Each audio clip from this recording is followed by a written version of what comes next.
हाँ, तो हम आज आपका दूसरा क्लास शुरू कर सकते हैं। आज टॉपिक 1 में हम पढ़ा रहे थे आपको निर्देशांक ज्यामिति, जो कि टॉपिक 1 में आपको अभी बहुत सारे क्वेश्चन बचे हुए, इसलिए अभी वही क्वेश्चन चलेंगे। तो आज हम अलग प्रकार का क्वेश्चन पढ़ने से पहले यह देखेंगे कि पिछला क्लास में हमने एक क्वेश्चन आपके लिए छोड़ा था जो आपको बना कर लाना था,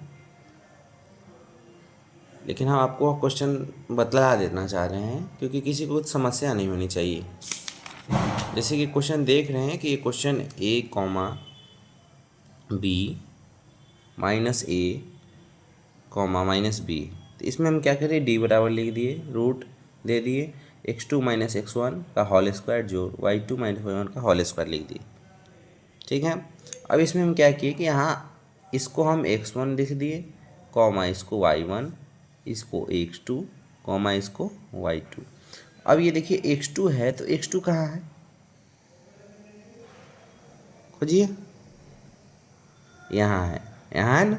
हाँ, ध्यान से देखिएगा, x2 यहाँ है, यहाँ नहीं, यहाँ y2 है, यहाँ क्या है x2, तो x2 का मान क्या है, माइनस है, तो यहाँ माइनस ए लिख दिए हैं। फिर माइनस का चिन्ह था तो यहाँ माइनस लिख दिए हैं। फिर यहाँ आपका x1 का मान पूछा, यहाँ ए था तो ए लिख दिया। उसी प्रकार यहाँ भी हमने कर दिया है। उसके बाद यहाँ हमने क्या किया, माइनस ए और माइनस ए, चूँकि यहाँ माइनस माइनस है, माइनस माइनस हमेशा प्लस हो जाता है, इसको हमने जोड़ दिया है, -2a, इसका हमने होल स्क्वायर कर दिया है। फिर यहाँ माइनस भी माइनस माइनस प्लस, तो माइनस, अब ये नहीं कि माइनस माइनस प्लस तो प्लस का चिन्ह लाएंगे, चिन्ह उसी का लगेगा जो बड़ा होता है, इसमें दोनों सेम है इसलिए माइनस का ही चिन्ह रहेगा।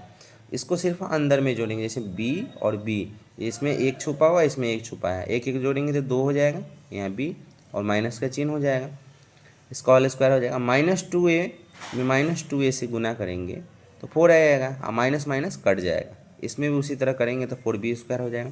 अब एक चीज़ देख रहे हैं कि इसमें 4 है, इसमें 4, एक कॉमन है, इसलिए हमने यहाँ 4 लिख दिया है, और जो कॉमन नहीं है उसको ब्रैकेट के अंदर रख दिया। अब 4 का इसको हमने तोड़ दिया है, तो 4 को हम किस प्रकार तोड़े, इसको देखिए, 4 है, 2 से कर दिए तो 1, इस प्रकार ये जोड़ा लग गया इसलिए बाहर हो गया, रूट के बाहर, और जो नहीं हुआ उसको अंदर छोड़ दिए, ये आपका आंसर हो गया। हाँ, अब हम चलते हैं आपके दूसरे क्वेश्चन पे। यहाँ लिखा हुआ, निर्धारित कीजिए कि क्या बिंदु 1,5, 2,3 और -2, -11 संरेखीय है। सबसे पहले हम इसमें देखेंगे, हम एक रेखा खींच लेंगे, इसमें बिंदु दे देंगे 3 जगह, एक का नाम ए, फिर दूसरा का नाम बी, तीसरा का नाम सी, इसको 1,5 लिख देंगे, इसको है 2,3 लिख दिए, और यहाँ पर क्या है -2,11, इसलिए माइनस का चिन्ह लगेगा। ठीक है, अब हम क्या करेंगे कि ए लिख लेंगे, ए बराबर लिख लिए 1,5, बी बराबर लिख लिए, इसको चलिए प्लस का चिन्ह देते हैं, इसे डाउट नहीं रहेगा कि प्लस में या माइनस में, +2,3, और सी बराबर लिख लो -2,11। अब हम यहाँ x,y1 यहाँ लिख दिए x2, y2, यहाँ लिख दिए x3, y3, इसलिए लिख दिए हैं क्योंकि आपको समझने में प्रॉब्लम नहीं है, क्योंकि x1 का मान 1 हो जाएगा, y1 का मान 5 हो जाएगा, x2 का मान +2 हो जाएगा, y2 का मान 3 हो जाएगा, x3 का मान -2 हो जाएगा, y3 का मान 11 हो जाएगा। अब हम क्या करेंगे, इसमें आगे बनाएंगे, याद रखिएगा हमेशा, सबसे पहले हम इसका और इसका काम करेंगे, ए और बी का, यानी कि ए बी का। ठीक है, उसके बाद हम किसका काम करेंगे, बी और सी का, यानी कि बी सी का, और फिर हम अंतिम में काम करेंगे ए और सी का, यानी कि ए सी का।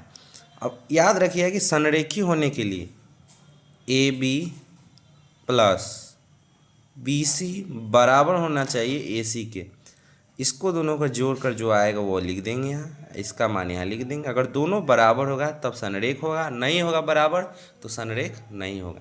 तो चलिए बनाते हैं, इसमें हम आगे बढ़ते हैं। ए बी हम यहाँ लिख दिए, ए बी बराबर, क्योंकि हम ए बी का दूरी ज्ञात कर रहे हैं तो ए बी का हम मान इसमें निकालेंगे। फार्मूला लिख देते हैं, x2 माइनस x1 का होल स्क्वायर जोड़ y2 माइनस y1 का होल स्क्वायर लिख दिए हैं।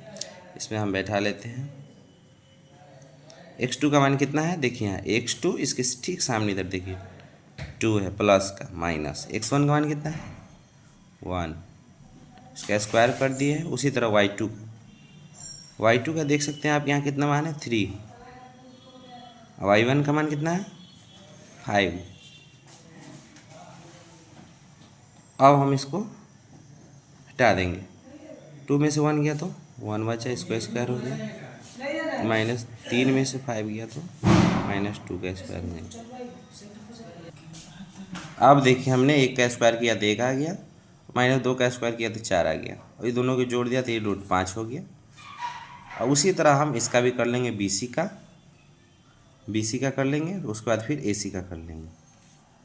देखिए जैसे कि हम बता रहे थे कि AB था, AB के बाद हमने लिख दिया BC में भी उसी तरह लिख दिया कि आखिर B और C का काम था, तो इसलिए हम इसको पहले लिख दिया x3 - x2, फिर y3 - y2, क्योंकि फॉर्मूला आपको खुद से बनाना पड़ेगा।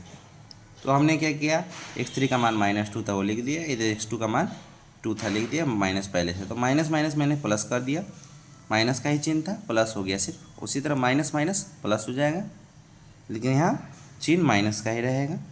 14 हो गया, 11 और 3 14 हो गया। अभी 4 का स्क्वायर कर दिया 16 हो गया, फिर इसका स्क्वायर किया तो 196 हो गया, इस दोनों को जोड़ दिया तो क्या हो √212। फिर उसी तरह AC हमने निकाल लिया है, इसका भी मान आ गया है √265, क्योंकि A और C था। तो आप यहाँ देख सकते हैं कि यहाँ A और C है, तो x3 से x1 में माइनस कर लेंगे, y3 से y1 में माइनस कर लेंगे। फिर यहाँ आप देखिए हम इसका मान निकाल लिए 265। जैसा कि बता चुकी थी कि संरेख होने के लिए AB और BC दोनों को जोड़कर मान सेम आना चाहिए, किसके AC के, लेकिन यहाँ है √5, यहाँ √212, इसका है √265, तो एक बराबर नहीं हुआ ना, जोड़ेंगे भी तो, इसलिए यह संरेख नहीं है, यानी कि बराबर नहीं है। इसलिए हम इसमें ना कि जिसका मान होता है बराबर नहीं है, इसलिए यह संरेख नहीं है। इस पर कुछ क्वेश्चन हमने दिए हैं आपको, ये सारे क्वेश्चन आपको बनाकर लाना है, और कोई भी क्वेश्चन इनमें से नहीं बनेगा तो आप यह कमेंट कर सकते हैं, हम अगले क्लास में आपको क्वेश्चन बतला देंगे। धन्यवाद।